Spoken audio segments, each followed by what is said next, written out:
There is a place in the far north, a haven for wild things, a place of magnificent expanse, clothed in the garments of its changing seasons, a place where soft light and harsh beauty mingle to overwhelm the beholder, a place called the Arctic National Wildlife Refuge.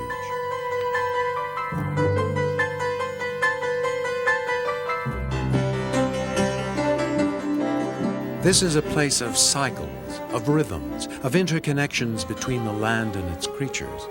It's a vast, yet elegantly fragile place. Countless years of survival and adaptation have molded the life forms here.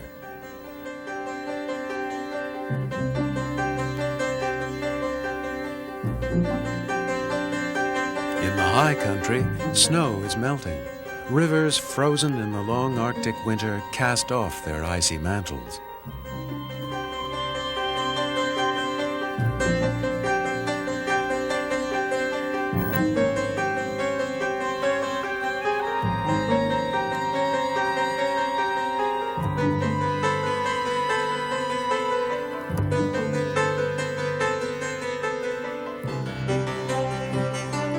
Migrants return from their winter homes.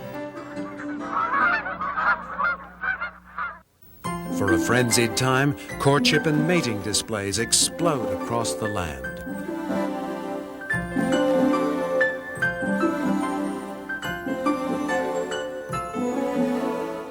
The rhythm of life quickens. It is a place of abundance.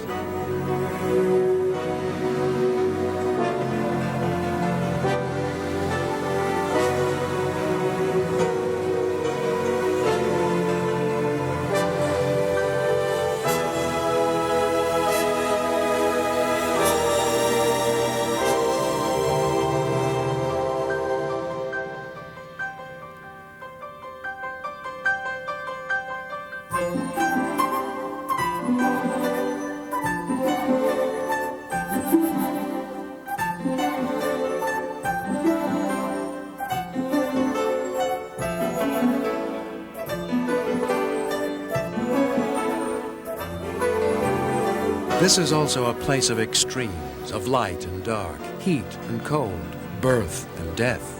It's an area where the forces of nature are dominant, a place where humans are both awed and mystified. In the Arctic Refuge, the limitations of human senses become obvious. It is a landscape of the elements.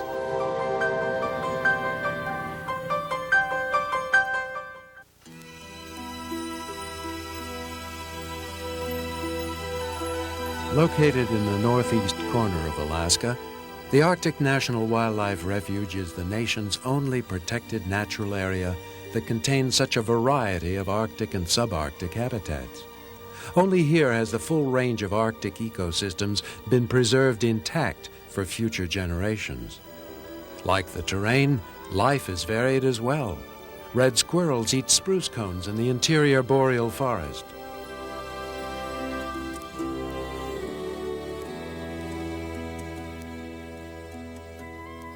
Moose add weight after the long winter.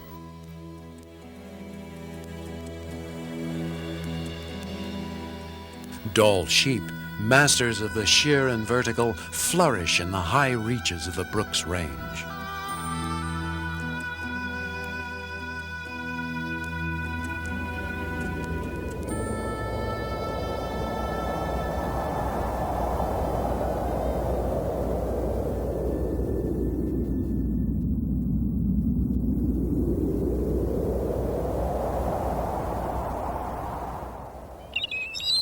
Beyond the range of northernmost trees, the coastal plain of the Arctic Refuge lies between the northern foothills of the Brooks Range and the shores of the Beaufort Sea.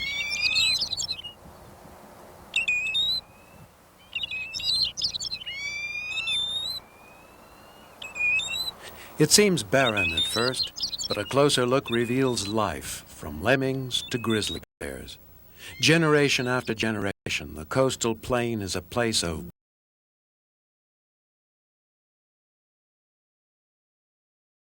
make it difficult to hide. Many species have adapted over the years, achieving remarkable forms of protection. like the female willow ptarmigan on her nest. Even the eggs of the ptarmigan blend with their surroundings. Predators like the Arctic fox must be able to outsmart their prey if they, too, are to survive. During the 1950s, Arctic biologist Olaus Murie recognized the mounting development pressures in Arctic Alaska. With the help of Supreme Court Justice William O. Douglas and a team of conservationists and biologists, Murie worked for the creation of an Arctic wildlife preserve. In 1960, the Eisenhower administration officially established the 8-million-acre Arctic National Wildlife Range to protect the unique Arctic wilderness and its special wildlife. 20 years later, new legislation expanded the wildlife range to its present size of 19 million acres, renaming it the Arctic National Wildlife Refuge. But a section of the new legislation left part of the area at risk. Although the House of Representatives twice voted overwhelmingly to give it the wilderness designation it deserves, 1.5 million acres of coastal plain remain unguarded because of suspected oil and gas deposits. But already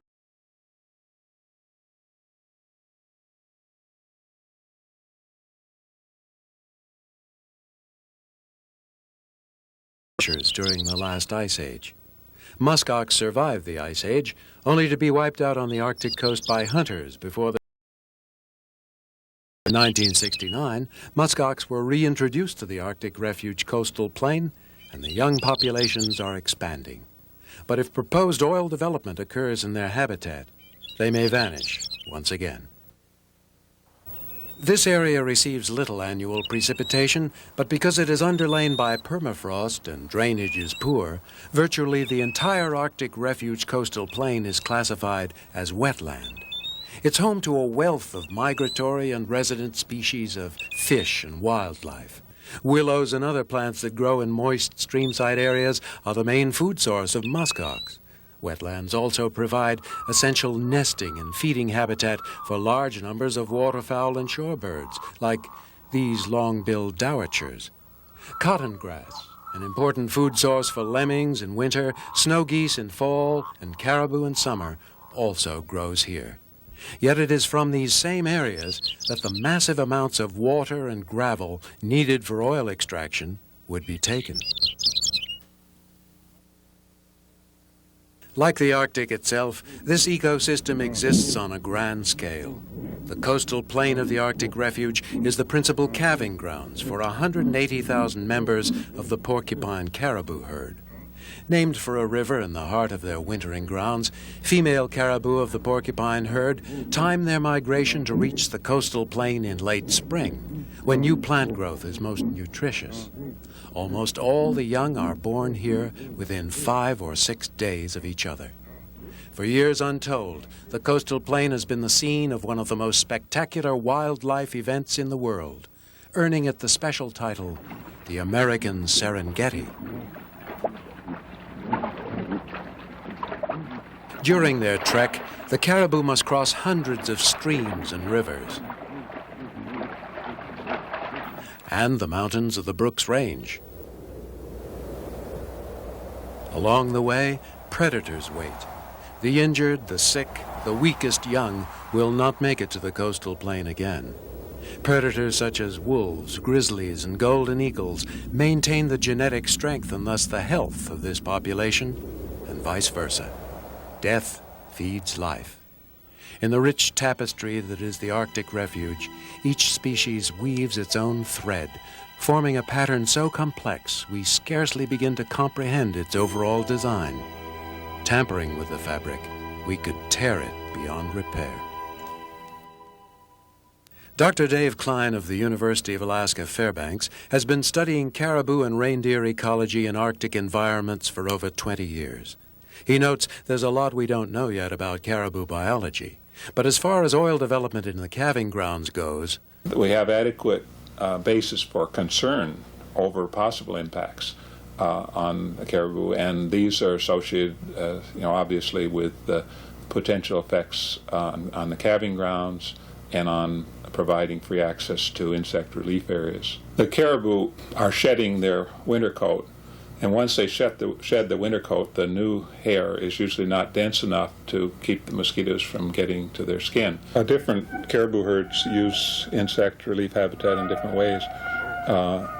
In the case of, say, the porcupine caribou herd, when they're still on the coastal plain in the post-calving period and insects become harassing, they tend to move predominantly toward the coast, where there's cooler conditions and often a breeze off of the sea ice. And then when insects go down, when it generally becomes cooler and breezier throughout the whole coastal plain, they move inland again because foraging conditions are better. If they can't get to insect relief habitat, then they tend to aggregate into very dense aggregations. When they're aggregated like that, they don't feed. But when they're not under insect harassment, when they're moving from the coast back inland, then they tend to be more disturbed by obstructions such as roads and pipelines and drill pads. The experience in the Prudhoe Bay and Koparik oil field areas is that if the oil field structures and facilities become relatively dense, then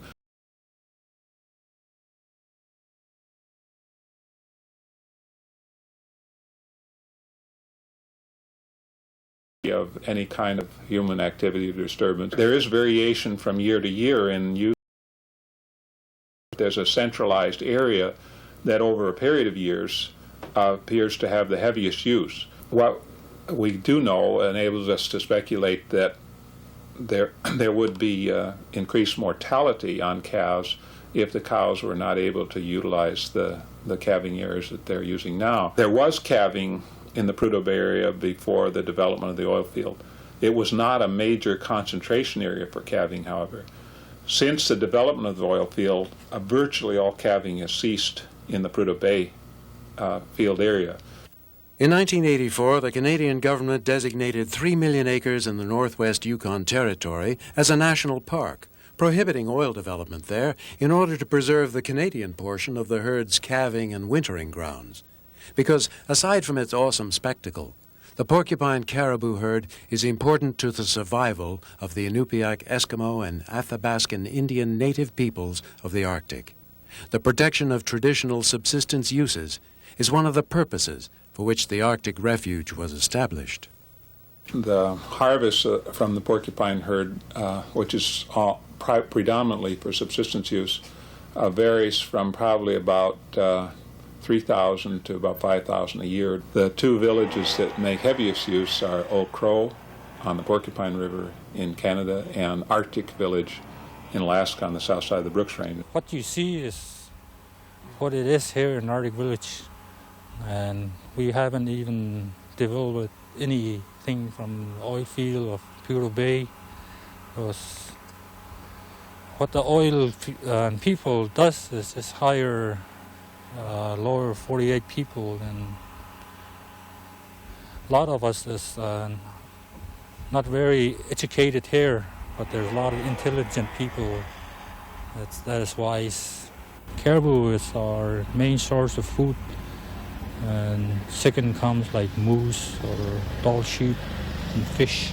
And we depend on caribou totally, and for clothing and for food and stuff like that. We use the skin for boots and for clothing, and we use the bones and stuff, other parts of the body, for tools. They got the snoot, it's the backbone of a caribou that the old people mostly used for snowshoe and for some tying stuff like that, real tight. And make lots of snowshoe. James Gilbert has lived in Arctic Village all his life. He's 77 years old. Like many elders, he finds it easier to speak in his native tongue. He said he don't like it. He don't want the calving grounds to be ruined, and he said we need a lot of help from you people and other people to keep the calving grounds safe for them, for caribou to live around here. At 82 years old, Stephen Peter is the oldest man in Arctic Village. He remembers how caribou have traditionally been used by his people. There's this one part that they don't use on it. It's, I don't know. The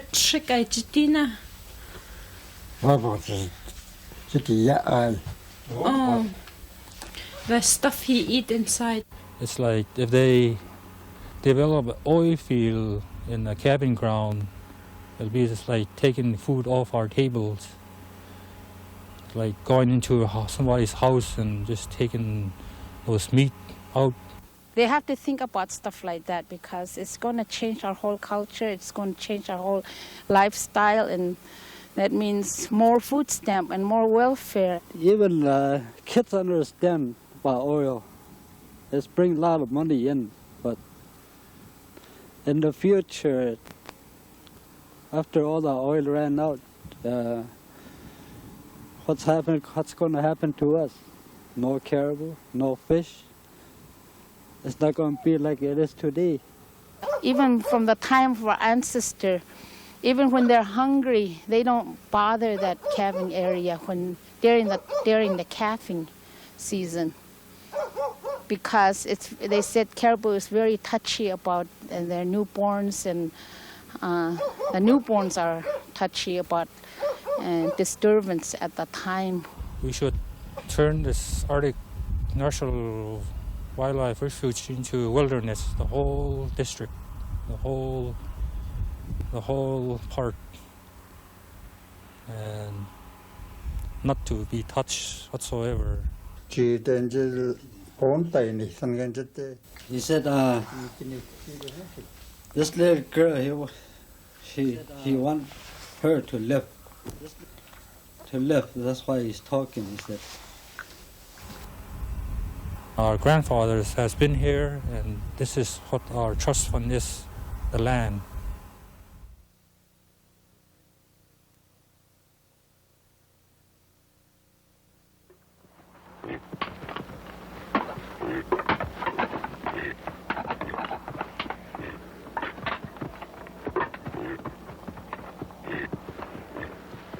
The conservation of fish and wildlife populations and habitats in their natural diversity is another purpose for which the Arctic Refuge was established.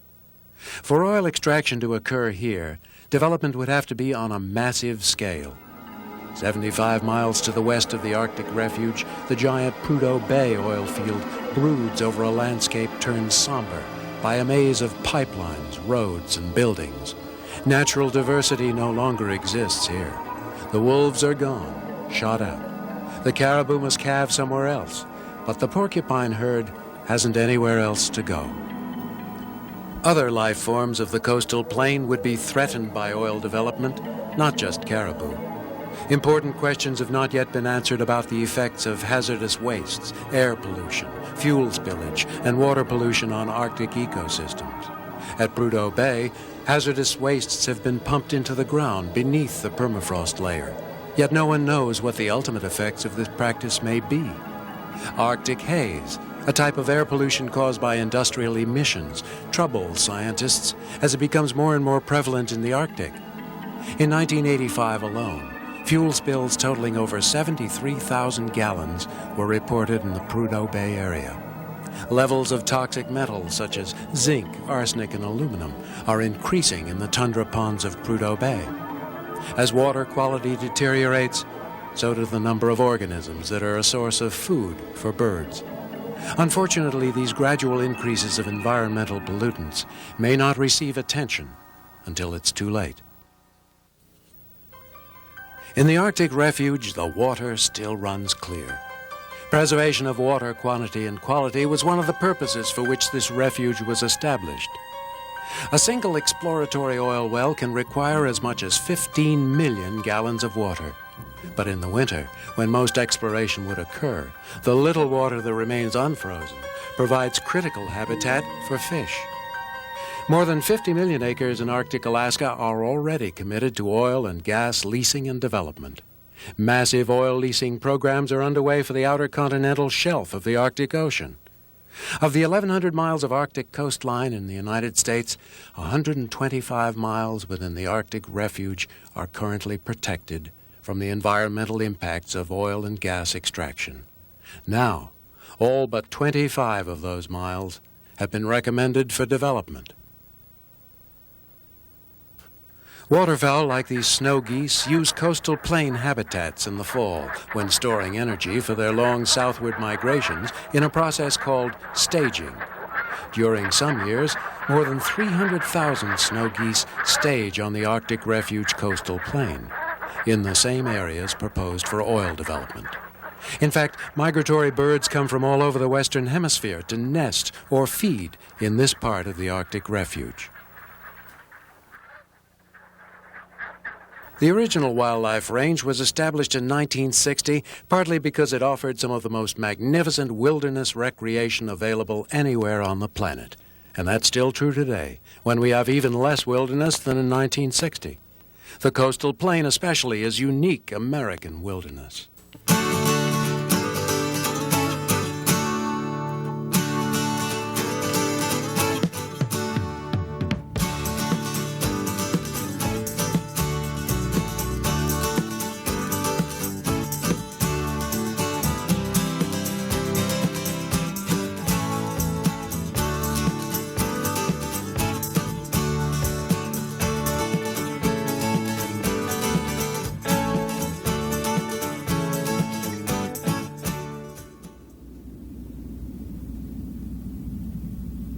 The fate of the Arctic National Wildlife Refuge is in your hands.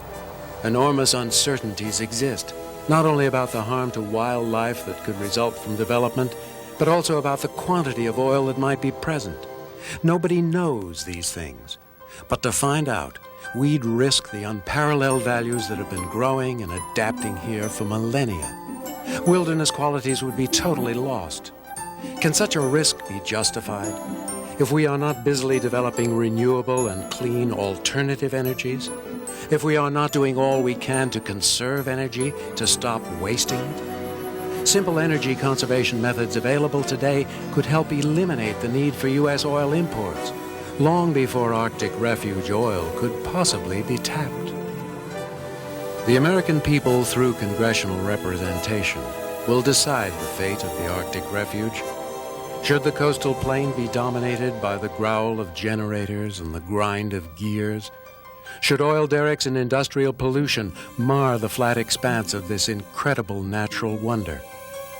Your actions will decide whether the grizzly will continue to roam free or be doomed to vanish under the wheels of progress.